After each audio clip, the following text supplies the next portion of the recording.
What's up, YouTube? Hey, thanks you guys for waiting. I figured out how to pre-schedule. Unfortunately, it's real hard for me to pre-schedule early in the day and stuff like that because I never know where I'm going to stop or if I'm going to have internet access when I do stop. So it makes it hard to see into the future, as to whether I'm going to be able to even live stream at a given time. So I was able to kind of predict today, so I got it up about an hour before. Didn't seem to have done too much good, but whatever. At least I gave you guys a little bit of warning. Market was fantastic today, guys. 2 days in a row.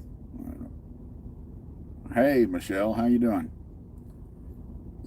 Welcome into the second live stream in which I'm not drunk yet.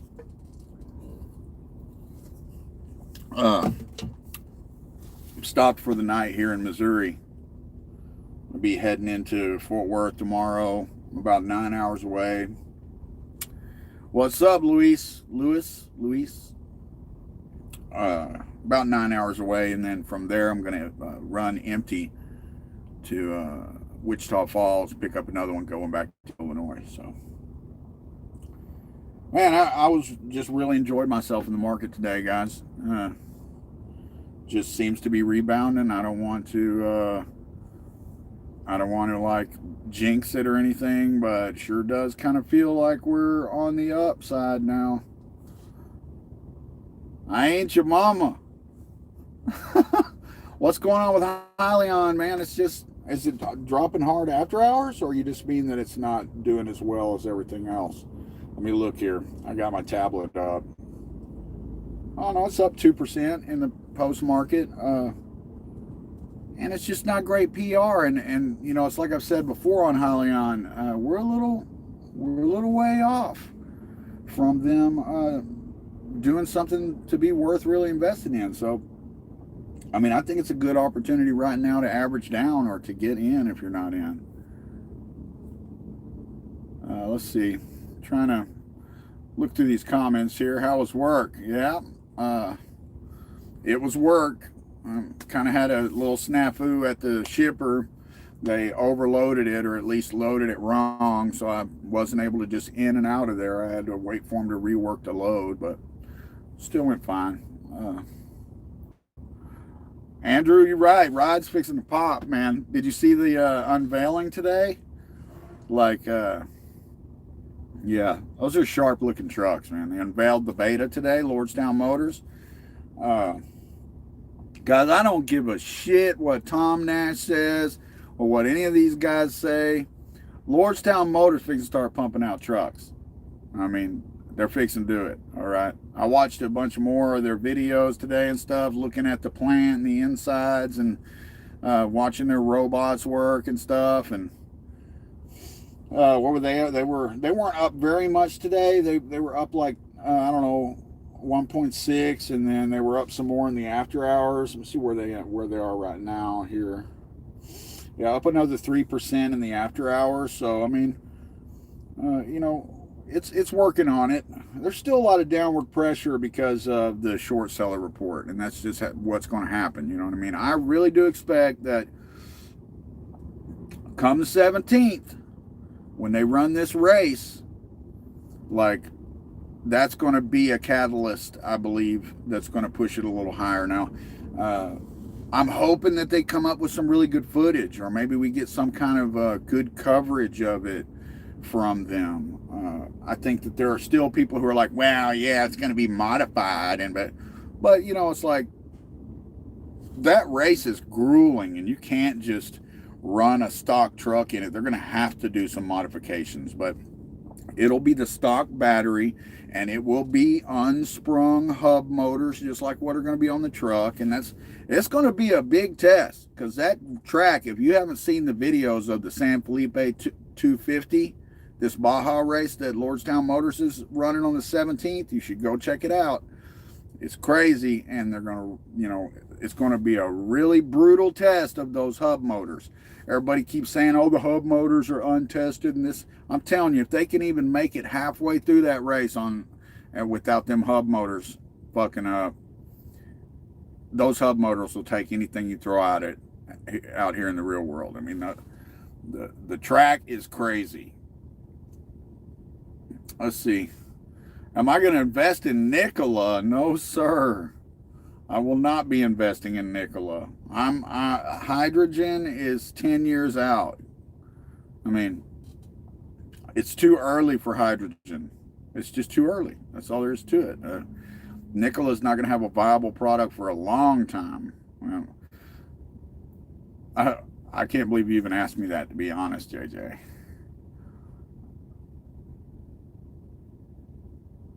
For Hyzon, I haven't made any videos of Hyzon. I assume you're talking about Hyliion. I would not make a video about Nikola, or if I did, you would not be happy with what I had to say about it.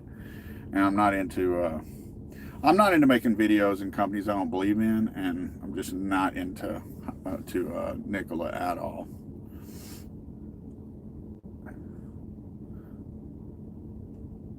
But Tesla on the coming up today. I mean, 5%. What was it, up 5%? It's down a little bit in the after hours, but no big deal.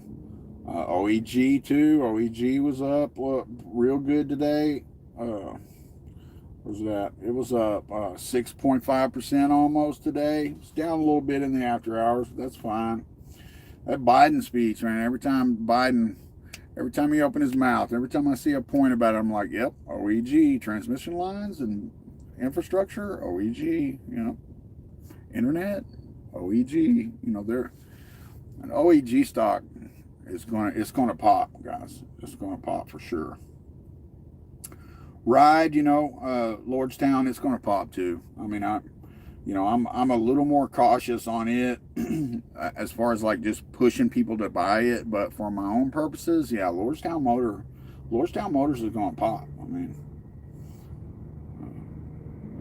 all these guys saying they're 3 years out and stuff. You cannot tell me they're 3 years out after that reveal today and after looking at all this stuff in that plant, guys. Like, you just can't. How about that reveal? Any of you guys watch the beta reveal today from Lordstown? Personally, I like the number 2 paint job better than I'd like the number 1 paint job. I like that orange and black. And they didn't really show, they just showed it coming in. They didn't really show it. They didn't drive it up onto the platform or whatever. But I like the orange and black one better. Yeah, then they said 2 down, 55 to go. So that means they're about to be crash testing them. They're in the process of doing all the crash testing and stuff, and then they'll move to pre-production, and then bam, we're going to have endurance trucks. Now, I don't know if they're going to just primarily only sell to fleets in the beginning, or if people will actually be able to buy one. I don't know, but man, those betas they revealed today, those first 2 betas, pretty sharp looking truck, man. Pretty sharp looking truck. I'm looking forward to Lordstown Motors. And, with Biden talking about American made this, American manufacturing, American, and talking about how everything that he finances with his plan is going to have to be made in America and stuff like that. And this is a topic that I've touched on in the past before, with everybody investing in these Chinese EV stocks and all this stuff. Like, one of the reasons that I always gravitated more toward Hyliion and toward Lordstown Motors was because they're made in America, and that I feel like all of this money that's fixing to get dumped toward EVs and solar and all of this different stuff is going to be heavily impacted by all of this infrastructure bills and basically the administration that we're under now. That's going to be their focus. And I guess I'm probably too heavily concentrated in it, but pretty much my whole portfolio on both accounts is really heavily like solar and EVs. I mean, you know, that's just where I'm at right now with it.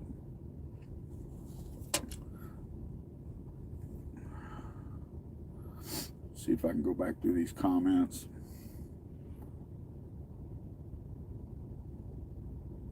Yeah, it's going to raise corporate taxes, you know, whatever. It's not anything that hasn't been done in the past. And, you know, I'm sorry, man. Amazon should be having to pay some taxes, all right? They shouldn't be getting off scot-free with zero taxes.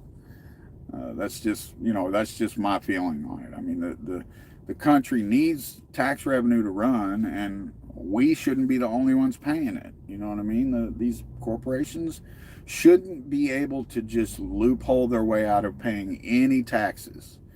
You know, I don't agree with it. It's, in my opinion, it's not American for them to escape paying taxes. So when he talks about like a minimum tax, see, that's what I've been thinking should happen for years, is a minimum corporate tax. That way, no matter what loopholes they find, they still got to pay that minimum, which that's what he's talking about in his speech, was like a 21% minimum on corporate tax. So no matter what loopholes they find, they still got to pay that 21%.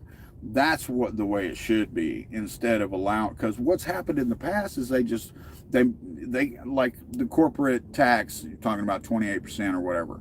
Like if they just put the corporate tax rate to 28%, they'll just find more loopholes and still pay zero in taxes. Tom Nash made a video about that, and they still won't pay any taxes. That's more like just catering to people who want them to pay taxes. But that minimum tax, now that's another story that they probably will not be able to get out of. And I think it's a good direction. I mean, I really do think it's a good direction. They shouldn't get away with not paying any taxes, guys. I mean,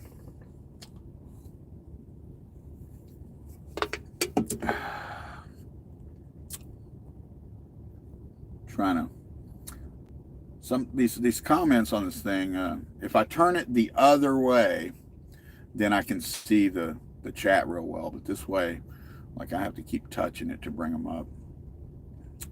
NGA, I haven't looked into them at all, so I'm not sure what they do. Plant in California, domestic manufacturer, but what do they make though? I'd have to look into it. Workhorse, like, you know, I kind of like Workhorse, and when I made a little money on them not too long ago after they lost the USPS contract. Because see, that was always my problem with it, is that it was so heavily dependent on that USPS contract.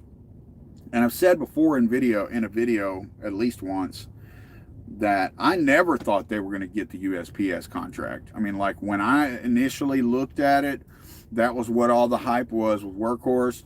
And like, I looked at the other companies that were vying for it, and I was like, well, obviously they're going to give it to the one that's partnered with Ford. I mean, that's just seemed obvious to me that Oshkosh was going to get it.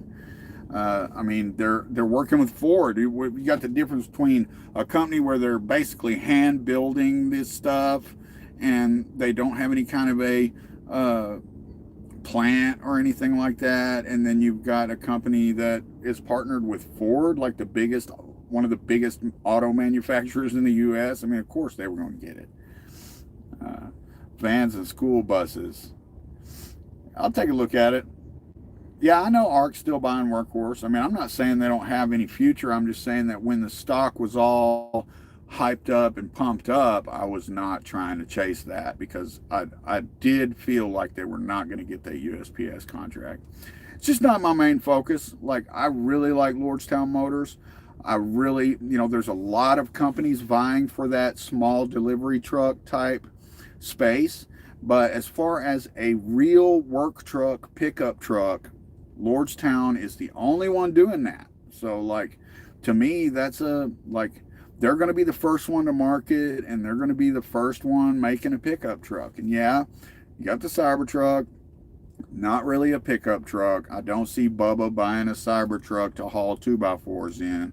And Rivian, you know, Rivian's got Theirs is more like what was that truck called that Chevy had, the Avalanche. So it's not really a pickup truck. It's like a SUV with a small bed on it. You're not hauling 2x4s and plywood and stuff for job sites in that.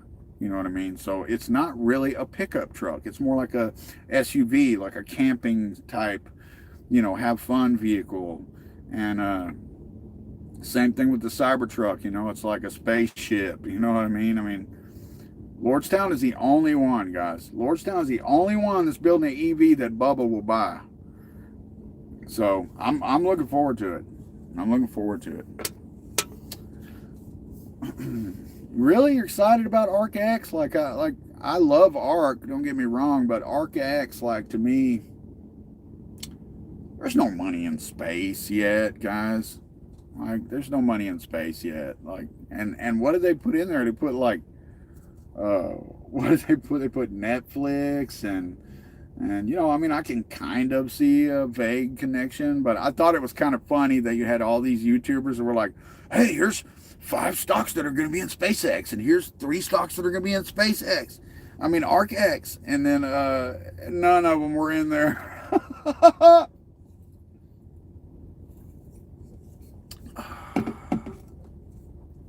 When it comes out in 2069, yeah, that's about right, man. The Nikola stuff, hydrogen's just too far away. And then Biden said the word hydrogen in his speech, and I was like, oh no. And then all the hydrogen stocks started jumping.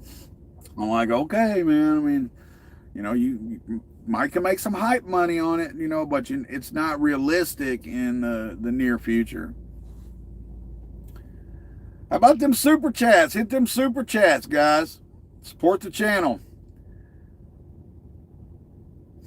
What I got to do?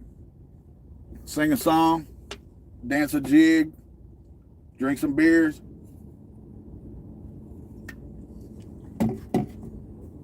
Oh, of course he hasn't contacted me. Joseph Cash. Thomas Healy, I wish he would. Thomas, if you're watching, hit me up. But yeah, I don't see that happening. He's gonna look at my other videos and see me cussing and drinking beer and shit like that, and he ain't gonna do it. Jose, got you. Jose, oh, I got you. My bad. How many shares do I consider a fully built position? Currently about 200. My accounts are relatively small. My Roth, which is my main account, is, because of this pullback, is under 10,000. So that's my main account. My other account's only about 1,900. So yeah, usually a fully built position is about 100 shares for me, depending on the company. Thank you, JJ. Make a Nikola video, positive or negative. Okay, well, I'll think about it. I'll have to do some more research and stuff, but I'll think about it.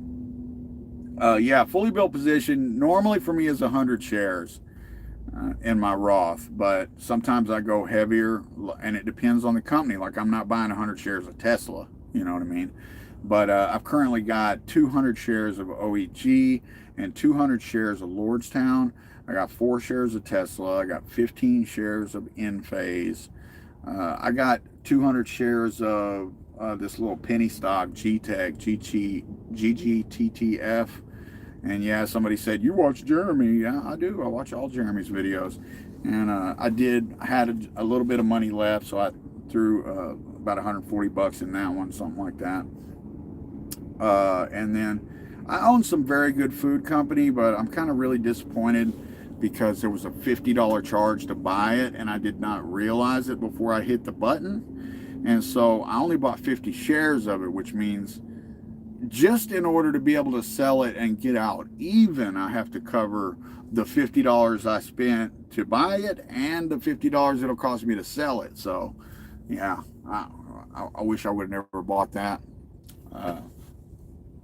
And frankly, because of the $50 charge, as soon as I can get out of it, without losing too much money, I will get out of it and I will not buy it simply because they're charging that.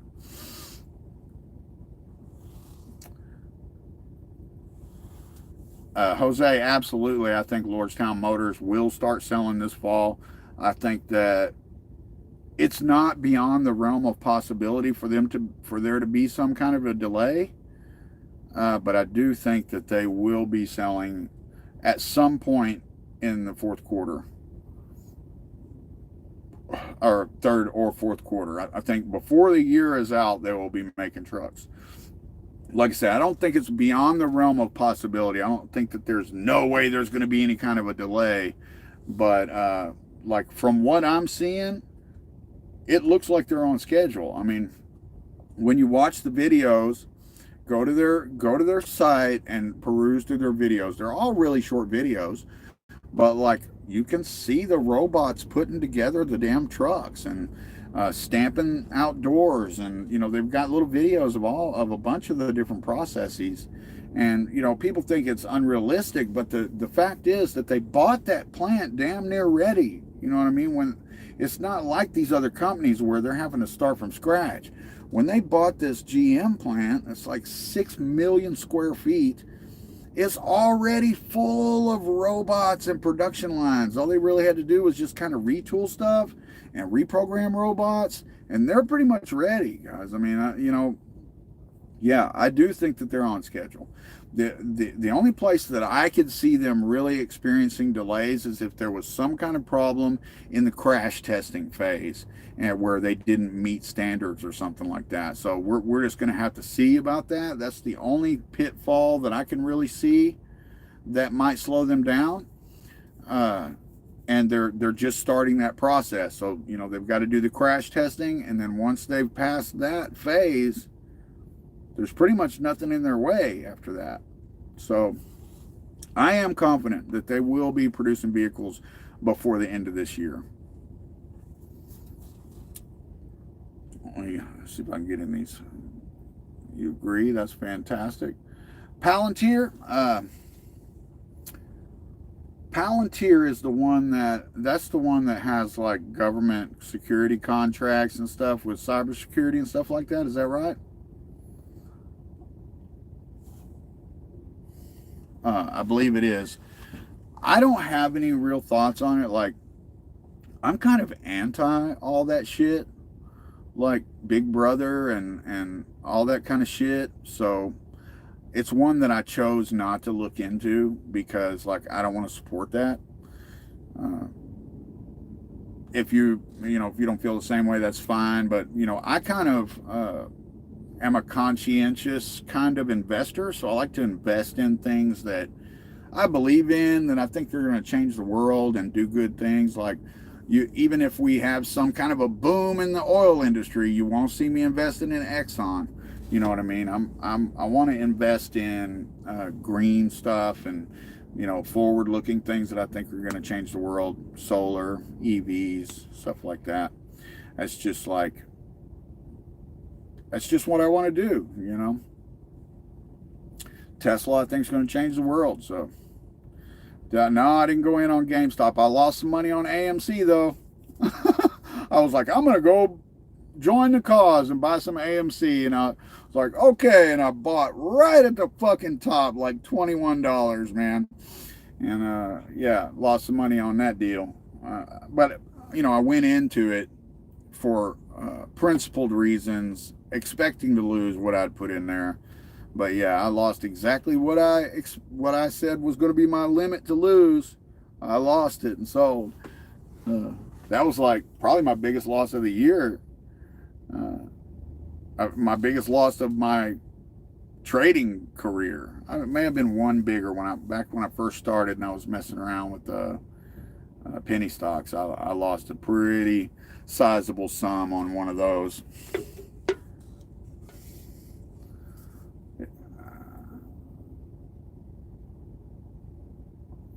Yeah, Derek, we were talking about that earlier. It was great to see him roll out. I sure did like that orange and black one. That should have been the number one beta instead of the number 2 beta.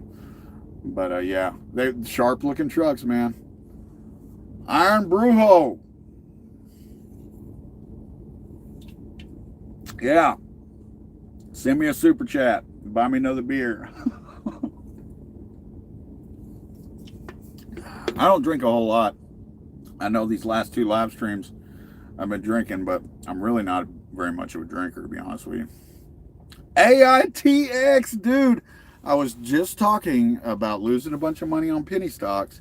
And back when I first started, I was playing around in those penny stocks, Brooklyn, and AITX, I lost quite a bit on. Lost quite a bit on that one. That one and Chronos. That was the one that I lost. I lost like $500 or $600 on that. And then I lost some on AITX. And those 2 were the ones that made me decide to stop playing around in penny stocks. And it took me, at that point I had just started and my account was pretty small already. I mean, it was only about $1,000, and I lost about $400 or $500 in Chronos and another couple hundred in AITX. In AITX, I held that one for a long time. I was like, I am not fucking selling this until it comes back up. And then it never came back up. But then there was at some point I saw that it made a run, and if I would have just held it a long time, I would have probably hit it. But $14.99, the Epic Hamster. Thank you, sir. Buy me a share of NGA. All right, I appreciate it. NGA. Let me write that down. I don't know if I'll look back at this piece of paper, but I'm going to write it down anyway. You know what? I'll tell you what I'll do. I'm going to put it in my watch list. Give me just a second here. Thank you for that super chat. I'm going to put it in my watch list so that I'll remember to take a look at it. NGA, Northern Genesis. And we'll put that in the watch list. That way I'll definitely see it now and remember to take a look at it.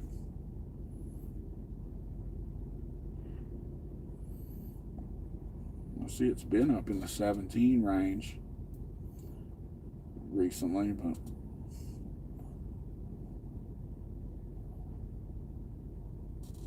it's been quite a bit higher than that, huh? I'll have to look at it. Take a look at it. I'm pretty set in my ways on what I invest in, and right now I've been being really careful. You don't have patience? No, sir. I'm a swing trader. I'm a swing trader, Brooklyn. Like, that's what I mostly do. The only reason I'm holding stuff longer right now is because of all this pullback. I repositioned into some stuff that I'm more confident in. But normally what I'm doing is I'm holding a couple things and then I'm doing swing trading to try to make profits. That's usually what I'm doing. I've got a small long-term account on Webull. I kind of do things backward. I do all of my trading in my Roth IRA so that it's tax-free.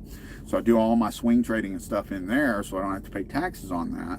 And then the stuff that I want to hold long-term, I put in a regular cash account on Webull and just leave that alone. So I don't have to pay taxes on that unless I sell something. So why not just put the long-term stuff in the cash account and do all my trading and stuff in the one that's tax-free? I don't understand why people do that backwards. Excuse me. I guess it's because people want access to that money now, whereas I'm kind of focused on future and retirement because I'm getting old. I'm an old fucker. I don't have any money to dump in right now, Berg, to accumulate anymore. I don't have very much. Like I said, my cash account's really small, and that's where my Hyliion sits. I'm at 1244, so I'm pretty happy with that price. I would like to buy more, but I just don't have the money to dump into it right now. I kind of jumped the gun when stuff started pulling back and bought the dip that came before the dip. So I'm down in some of this stuff, but I'm still well below where it was trading before we started pulling back. So, well, at that time, Brooklyn, we're talking about when I first started, I didn't have a cash account. That was when I first started that I was playing around in all of all those penny stocks. That's what I'm talking about, Thomas. Those penny stocks will get your ass strained up, man. That's why I don't like playing in them. Like I'll put just a little bit in to one here or there, you know what I mean? But yeah, the penny stocks got me fucked up, man. 1330 is a good price too, Verg. Yeah, I'm 1244. I'm happy with it. 1380 is where I'm at on Lordstown Motors. I'm really happy with that price too, man. 1380. I got 200 shares in the Roth, and then I got 50 shares in the long-term account. All of them around that 1380 mark. Yeah, happy with that 1244 on Hyliion. You like Ford at 12? You know, I'm a Chevy guy, and like I can remember it wasn't that long ago when Ford was trading for like $5 a share. So, you know, I had at that point had thought about buying some of it, but I didn't do it. And you know, that's kind of the way it works, man. It's kind of the way it works. There's a bunch of stocks that I've swing traded and stuff, like what is it, Blink. I was swing trading Blink when it was like $6 or $7. Like I made money off Blink a couple of times in that $7 to $8 or $9 range. And then same thing with Clean Spark. Like I made some small profits on Clean Spark when it was like $5 or $6. And then go back and everybody's making videos about months later, and they're like fucking $20, $30, $40, $50. So there's something to be said for being patient, you know what I mean? But at the same time, when you're talking about stocks like that, they could have just as easily gone to zero, you know what I mean? Like, it's easy to look back in retrospect and say, hey, you should have held that, or I should have held that. It's not so easy to do that. Like, we don't have a crystal ball, you know. And that's like somebody the other day was like, oh, you bought Tesla too high. Man, when I bought Tesla at 814, like I had been waiting for quite some time to buy some around 800. And how was I to know that it was going to drop and all this stuff was going to happen? And I'm like, dude, you didn't know any more than I do that shit was going to drop. You know what I mean? If he didn't start trading last week or something, you know what I mean? $20 in super chats, man. I appreciate it. All you guys that gave me super chats. And that's like the best part of live streaming, is that, you know, this live stream could make more money with just a couple of super chats than it would in a year on YouTube. It's crazy.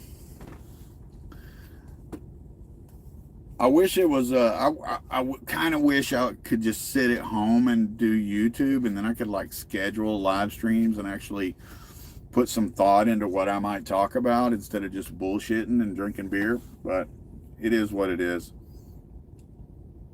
I appreciate the support for those of you who gave me super chats.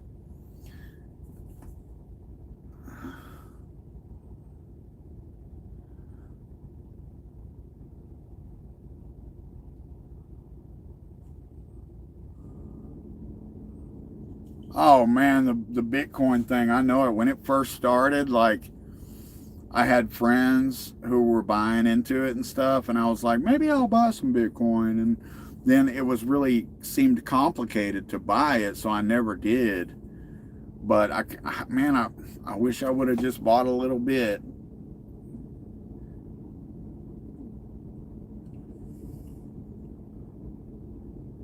Yeah, Stephen, I believe that too. You do have to kind of be short term and long term. That's why I have the little small cash account that I throw stuff in there just to forget about it or whatever. I did kind of readjust it recently because I wanted to get in on some of these prices, and I freed up a bunch of cash from both accounts. But I agree, man. I just, like, I don't have a lot of long-term in me. You know what I mean? Like, I'm pushing 50, and my family all dies in their 70s. So I don't anticipate making it a whole hell of a lot longer.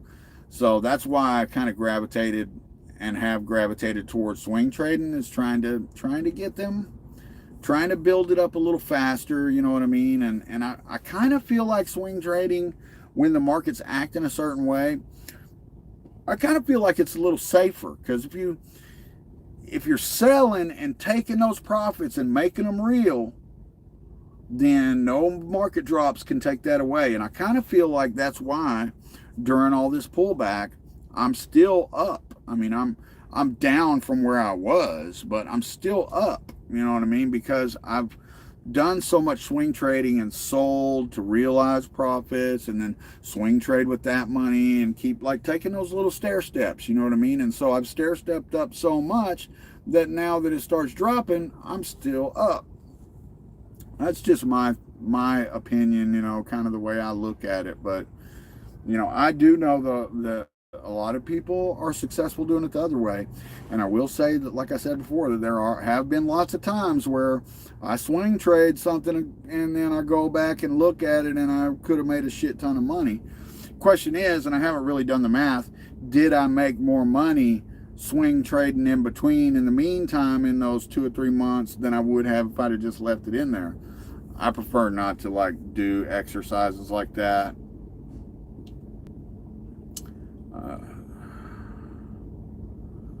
SPACs, you know, I do like SPACs, and like Lordstown was a SPAC, Hyliion was a SPAC. I've made money in some SPACs. I'm not in any right now because BFT just switched their ticker symbol, but I was in ChargePoint, BFT. I've made money in several SPACs. Right now it's the SPAC market's kind of cooling off, and so I'm kind of waiting to see what it does. I mean, I'm just in a holding pattern. All my money is invested right now, and I'm waiting for the market to come back.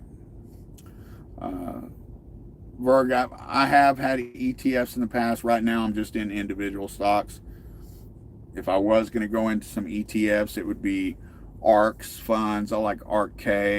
I like ARCG and ARCF.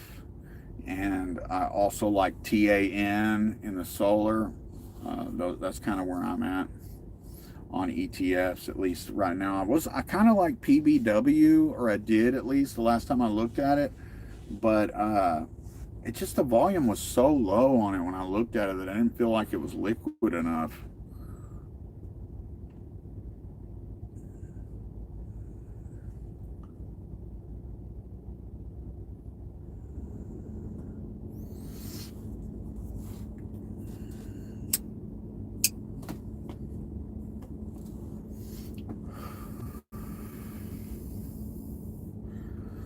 So yeah, I'm just in a holding pattern. I think a lot of us kind of are. A lot of people kind of are. You know, I'm really am glad that I freed up money and jumped into the things I did. I feel like that over the next couple months, it's going to have been a good decision.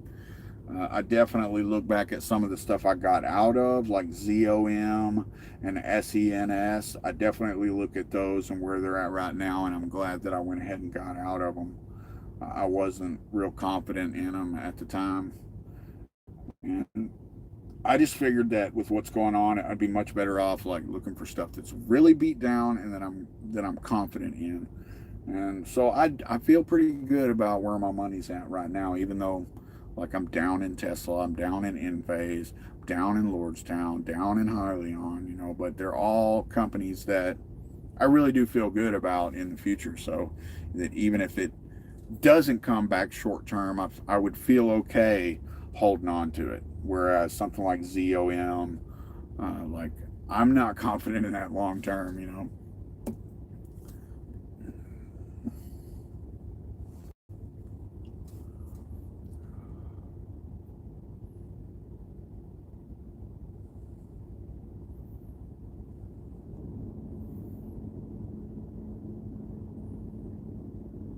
Sean, that's good, man. Hey, at 18, man, I wish I would have started investing at 18. I mean, I looked into it, probably not at 18, but I looked into it in my 20s and 30s. And, you know, you're really lucky to be in an environment right now where there's no fees and stuff like that. This first times that I looked into trading stocks and stuff like that, there were just these really high, exorbitantly high fees and a big barrier to entry. You couldn't just throw a couple $100 in there and start trading. So, like, we're in a really good environment. And, you know, Sean, if I was you, I would start a Roth IRA and I would start thinking long term. And even if you're like doing other stuff like you're doing now, if I were you, I would start thinking long term. Get your Roth IRA, start putting a little bit of money away in there and dumping it into some long term stuff like Tesla and maybe solar and some stuff like that. I mean, I'd really like, I'd encourage you to do that, because those compounding gains over years and years, man, God, I'm trying to get my son to start doing it. Wish I had that kind of time. If time's on your side, you can make a lot of money. Out of Zom, still in cents. Yeah, man. Senseonics, like, I believe in their product and stuff. There's other companies doing those types of products as well. And who knows who's going to win a battle like that, man. SCNS. Who knows who's going to win a battle like that? Zom, you know, they just kind of, I mean, it's a cool product and everything, but, you know, I've seen, it's not really all that revolutionary, and it's not really like something that is going to really revolutionize pet medicine. And maybe they come up with other products in the future, but yeah.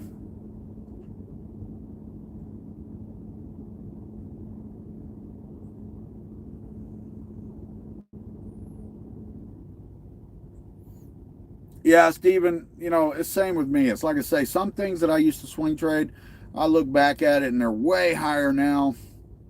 But then there's also, yeah, there's been times when I've been glad I got in and out. Like AHOL, I'm glad I got in and out of that. You know what I mean? There's been lots of stuff that we just don't have a crystal ball. So you kind of might as well take the profits while you got them, man. Like, I see a lot of these guys bought CCiv and they rode it all the way up to like $58, $60 or whatever it hit, and then rode it all the way the fuck back down when they should have just sold it and took their fucking profits. They could have always bought back in.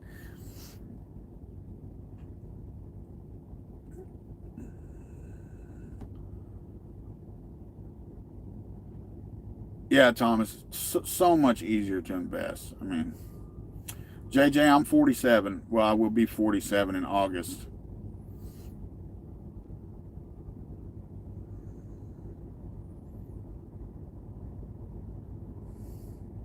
That's, yeah, Stephen. That's when I did research on it. Probably was 20 years ago the first time I did research on it. That's what I thought too. I was like, you know, if you start with $1,000 and you got to pay 10 or 15 bucks every time you trade something, yeah, I mean, it's hard to do anything with that. You know what I mean? And so, yeah, I mean, it's so much more of an awesome environment now. Like Robinhood, even though I don't really care for their platform, like, they completely changed the game. I mean, everybody had to get rid of the fees and stuff when they came out with the no fee trading. And yeah, it's really just almost changed the whole landscape of investing.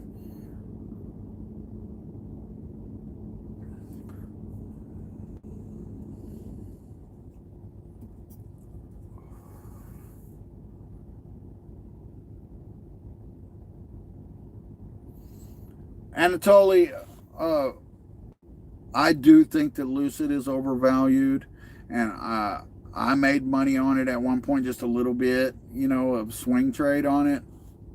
But, like, you know, think about it. They're starting from scratch. They're only gonna be selling high end cars, so they're not gonna sell very many cars in the beginning.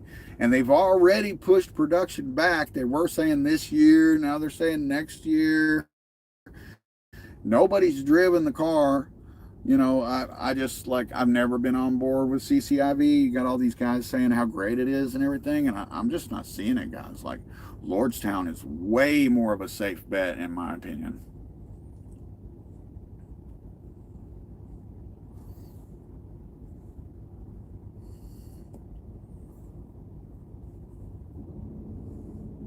Yeah, absolutely, Steven. Man, I mean, I can't remember exactly how much it was when I was looking into it, but it was like it was a solid $10 every time you traded something. So in and out round trip, $20. I mean, you gotta, if you don't have very much money in there, that'll eat you up pretty fucking quick, man.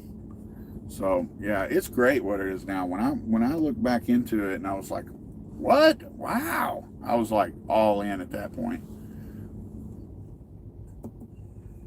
No problem, Anatoly. I don't mean to bad talk. I try not to bad talk stocks too much, but CCiv is just one that I never really believed in. Like,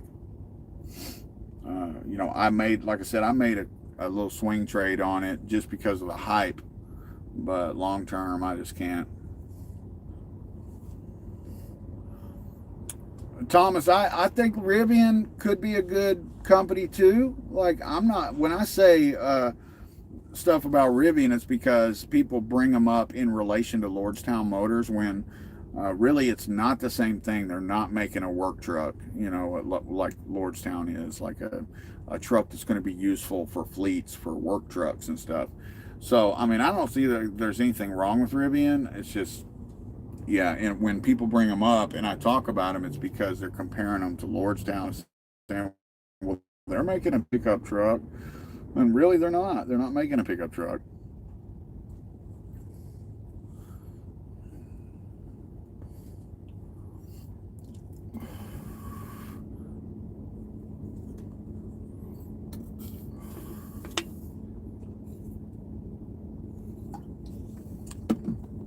I appreciate y'all hanging out with me. Gets pretty boring out here on the road. And like, I got one buddy that I talk to on the phone. And of course, I talk to my son and I talk to his mom sometimes. But really, like, the only person I talk to is my buddy. And, I can't just... We'll have long-ass conversations while I'm driving down the road sometimes. But, I can't just, like, call him every day and shit. So, it's good to have people to talk to, even if it's, like, through a live stream or something, It gets pretty isolated out here. A lot of truck drivers, they'll go home every couple of weeks or whatever. But I don't keep a place at home. Like, I don't pay rent and stuff like that. I live in the truck. And then plus, I like stacking money so much that when you go home, you kind of lose a couple days pay or however many days pay that you stay home. So I try to stay out 4 to 6 weeks because I want to stack that money. I want to keep that money pouring into the market. Although I gotta be honest, I made a new savings account called a war chest. I called it the war chest, and I'm about to start trying to dump a little more and hold a little more cash than I have been, because I have just been kind of dumping almost everything into the stock market, and I really need to. I'm gonna have to buy my son a car in about 6 or 8 months. And there's some stuff I need to have done to my pickup truck, so I'm gonna try to control my urge to dump all my extra money into the stock market and start kind of saving some in cash. I don't know. I'm just always constantly scheming about ways that I could come off the road and start a business in 5 years, or do something else besides be stuck out here on the road.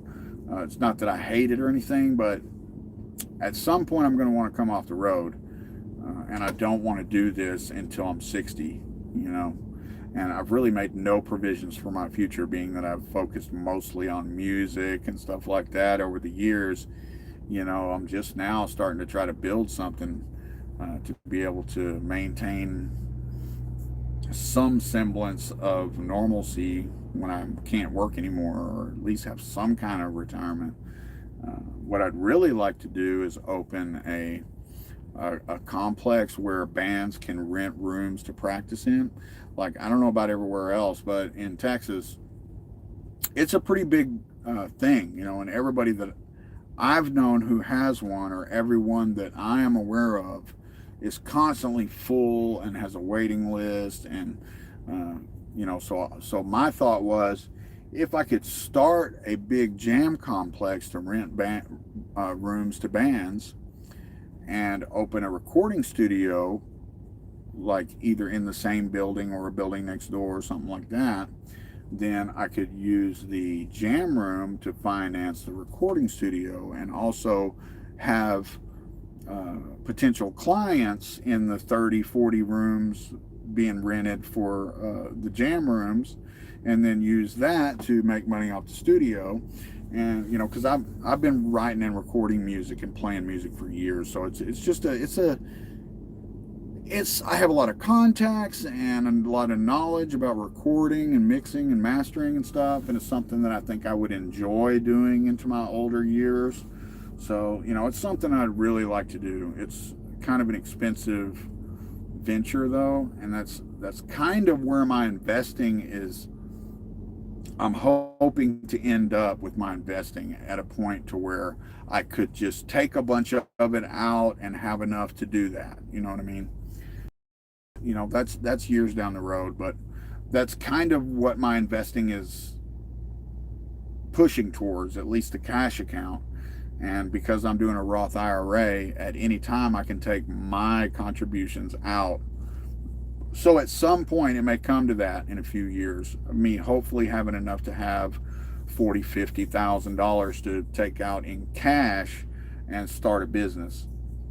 And then I'll still have gains in there and stuff. Maybe even have my buddy run it for a while, and I'll stay on the road and keep investing. I don't really exactly know, but I'd like to have something to leave my son. You know, my son's a musician as well, and I really think that would be something cool to be able to have a father-son type thing, and leave that to him eventually.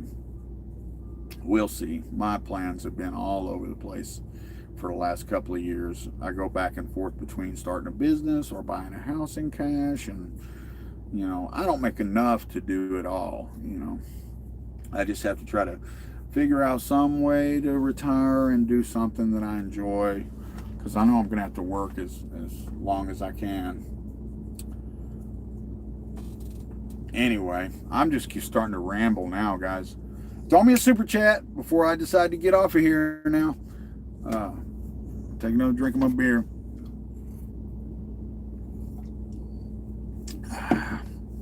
Throw me a super chat.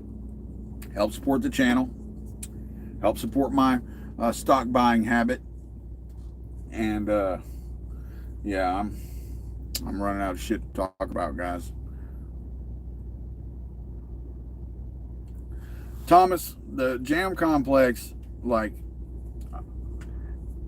at least where I'm from, like, it seems like no matter how many rooms you build, they will fill up, and you will have motherfuckers beating your door down to try to be next to get one when somebody gets out.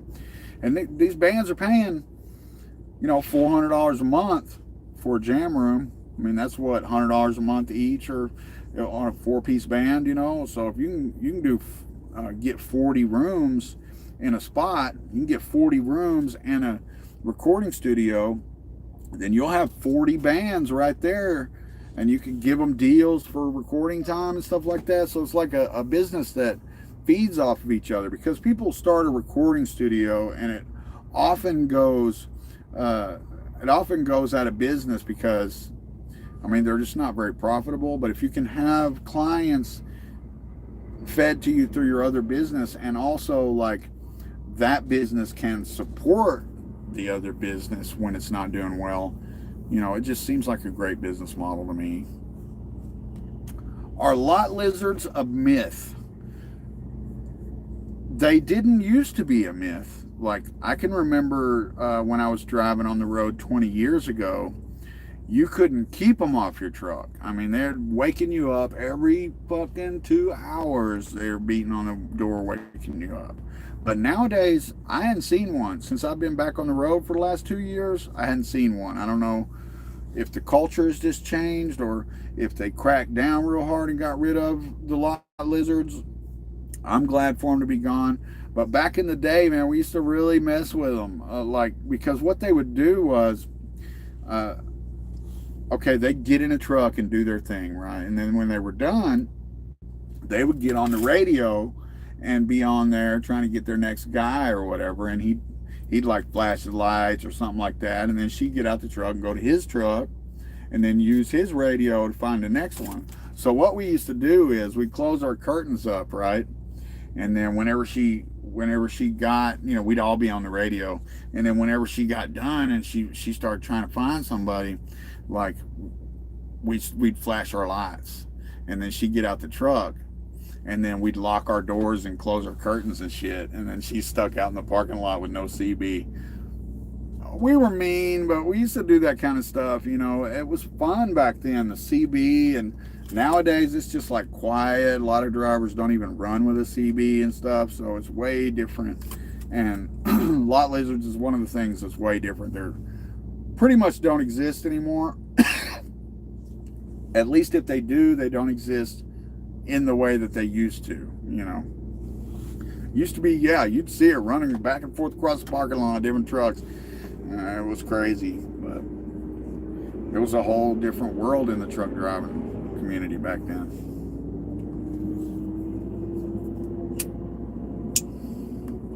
Well, I guess I'm going to wind it down and get on off of here, guys. I appreciate the ones of you who gave super chats, and the rest of you, I appreciate you being here.